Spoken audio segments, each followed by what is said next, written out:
Good morning my dear students. ये हमारा lecture number 89 चल रहा है और रिटायरमेंट चैप्टर हमारा चल रहा था। लास्ट लेक्चर में मैंने आप लोगों को रिटायरमेंट से रिलेटेड कुछ खास बातें बताई थी कि रिटायरमेंट का मीनिंग क्या है, इसके अलावा कौन कौन सी सिचुएशंस में हम लोग रिटायरमेंट हो सकता है किसी भी पार्टनर का। ये सारी बातें हम लोगों ने लास्ट क्लास में कुछ पॉइंट टू पॉइंट कर मैंने आपको एक्सप्लेन की थी और मैंने कहा था कि पॉइंट्स कर ही लर्न करें तो बेहतर रहेगा। अब आज हम आगे की बात कर रहे हैं। ये एक बड़ी ही इंपॉर्टेंट थ्योरी है जो कई बार एग्जाम में 5 मार्क्स से कम में नहीं पूछी जा सकती है। ये पूछी जाएगी तो 5 मार्क्स में ही पूछी जाएगी और इस क्वेश्चन के और में हमेशा एक प्रैक्टिकल क्वेश्चन भी आता है।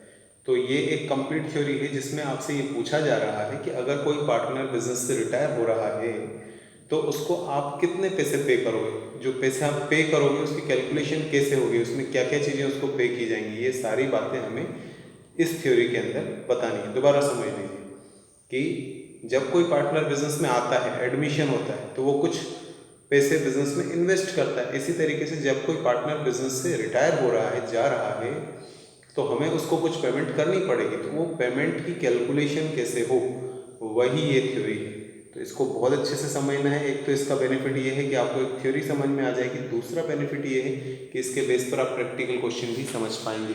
तो ये यूजलेस क्वेश्चन नहीं है बिल्कुल भी, इसको अच्छे से समझिएगा। और अगर डायरेक्ट आप बुक में पढ़ने बैठेंगे तो मुझे नहीं लगता है कि हमें समझ में आने वाला है। जब तक कोई टीचर इसको एक्सप्लेन नहीं करेगा तब तक आपको क्लियर नहीं होगा। तो देखिए, शॉर्ट में मैं आपको एक एक्सप्लेनेशन देता हूँ कि अगर मैं किसी बिजनेस से रिटायरमेंट ले रहा हूँ, मतलब मेरी कोई पार्टनरशिप फर्म चल रही है 2-4 लोगों के साथ, और आज मैं उस बिजनेस से अलग होना चाहता हूँ, तो मैं कितना पैसा लूँगा। नंबर 1, मैंने अब तक इस बिज़नेस में जितने भी पैसे लगाए हैं पहले तो मुझे वो रिटर्न चाहिए। अगर इस बिज़नेस में कोई प्रॉफिट हुआ है उसमें से मेरा शेयर बन रहा है तो वो शेयर भी मुझे चाहिए। समझ रहे हैं बात को। अगर इंटरेस्ट ऑन कैपिटल है तो वो भी पार्टनर को मिलती है, सैलरी कमीशन ये भी पार्टनर को मिलता है। तो हम ये देखेंगे कि एज अ पार्टनर उसको क्या क्या चीज़ें बिजनेस से लेने का हक है। तो मैंने एक एग्जांपल दिया छोटा सा कि कैपिटल भी लेने का मुझे हक बनता है, उस पर इंटरेस्ट भी लेने का हक बनता है, सैलरी कमीशन भी लेने का हक बनता है।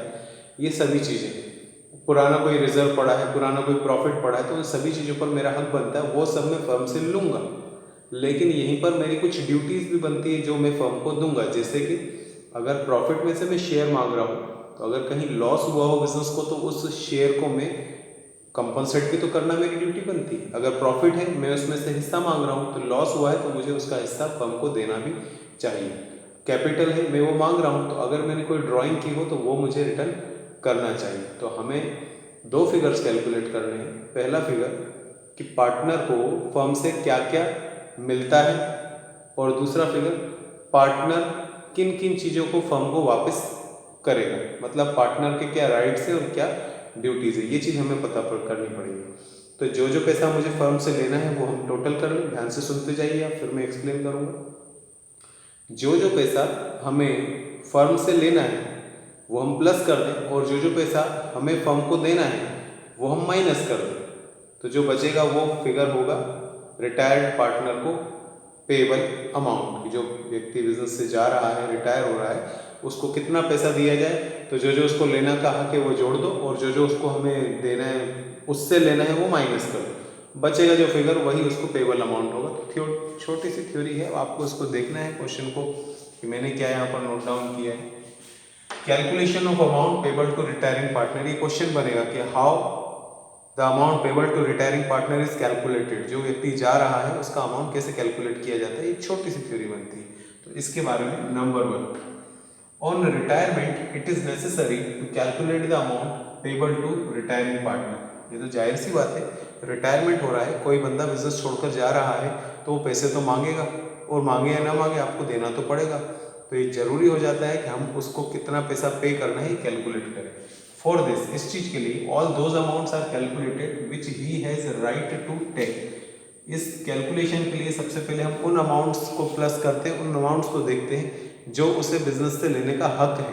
समझ गए बात को। अब किन किन चीज़ों का हक है, जिन भी स्टूडेंट्स ने प्रीवियस चैप्टर से सारे सीखे हैं, तो उन चैप्टर्स में मैंने आपको कैपिटल अकाउंट, करंट अकाउंट, ये सब बनाना बताया। तो जो कुछ भी आप कैपिटल अकाउंट के क्रेडिट में लिखते हैं वो सब पार्टनर्स को बिजनेस से लेने का हक होता है, और जो कुछ भी डेबिट में लिखते हैं वो सब बिजनेस को पार्टनर से लेने का हक होता है। समझ रहे हैं बात को। कैपिटल अकाउंट के या करंट अकाउंट के क्रेडिट में जो कुछ भी फिगर्स आते हैं वो सब पार्टनर के राइट्स हैं, और डेबिट में जो भी आते हैं वो सब पार्टनर्स की जिम्मेदारी कि वो पैसा फर्म को वापस करें। तो हम पहले क्रेडिट वाले फिगर्स देखेंगे, मतलब जिन चीज़ों पर पार्टनर का राइट है वो देखेंगे। तो पहला क्या है, हिज कैपिटल, उसने जितनी भी कैपिटल लगाई है वो हम देखेंगे कितनी है, वो उसको लेने का हक है बिजनेस से। शेयर इन रिजर्व्स, अगर पुराने कोई रिजर्व्स हैं तो जाने वाले पार्टनर को उसमें से हिस्सा मांगने का हक बनता है। Share in current years profit, जिस साल वो रिटायर हो रहा है उस साल का कोई प्रॉफिट है तो उसमें से भी उसको हिस्सा बनेगा। Share in profit on revolution, जब रिटायरमेंट होता है या एडमिशन होता है तो रिवोल्यूशन अकाउंट हमने आपको बनाना बताया है, तो रिवोल्यूशन का जो प्रॉफिट होगा उसमें भी जाने वाले को हक है मांगने का।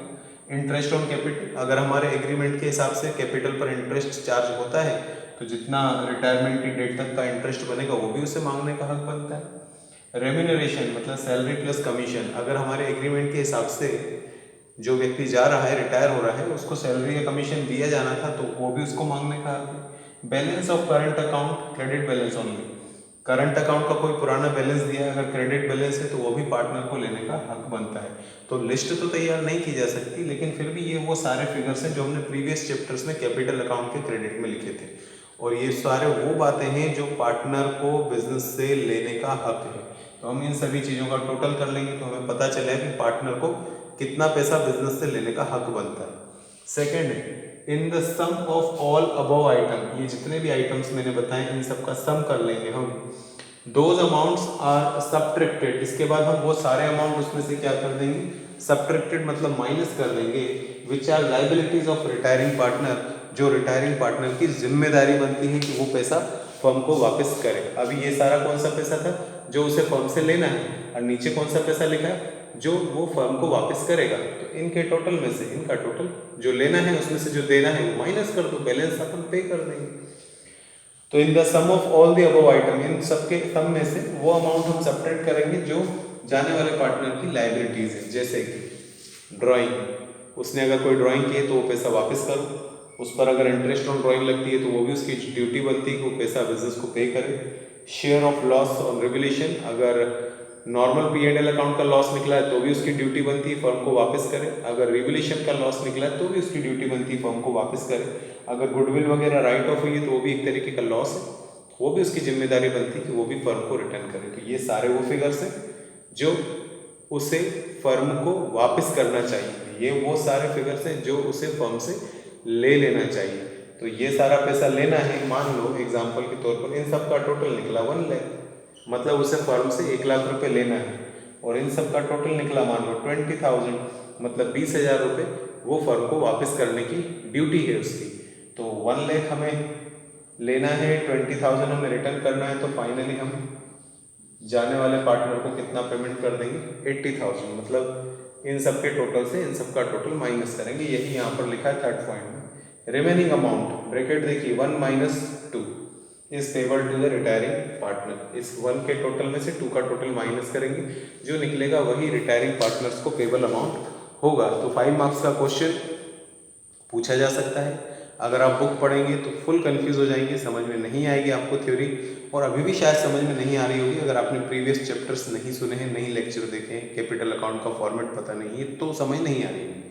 और अगर कैपिटल अकाउंट का फॉर्मेट पता है तो 100% आप रिलेट कर पा रहे होंगे कि हमने क्रेडिट में ये चीज़ें लिखी थी और डेबिट में ये चीज़ें लिखी थी, और जो बैलेंस CD निकलता है वही जाने वाले को पे करना रहता है। तो आज के लिए हमारा इतना ही लेक्चर था, आप इसको बहुत अच्छे से देखिए, बहुत इंपॉर्टेंट थ्योरी, एटलीस्ट जिन स्टूडेंट्स का प्रैक्टिकल पोर्शन थोड़ा वीक है वो कम से कम थ्योरी पर बहुत ज़्यादा फोकस करें ताकि अच्छे से हम अपने मार्क्स को अटेंड कर पाएँ।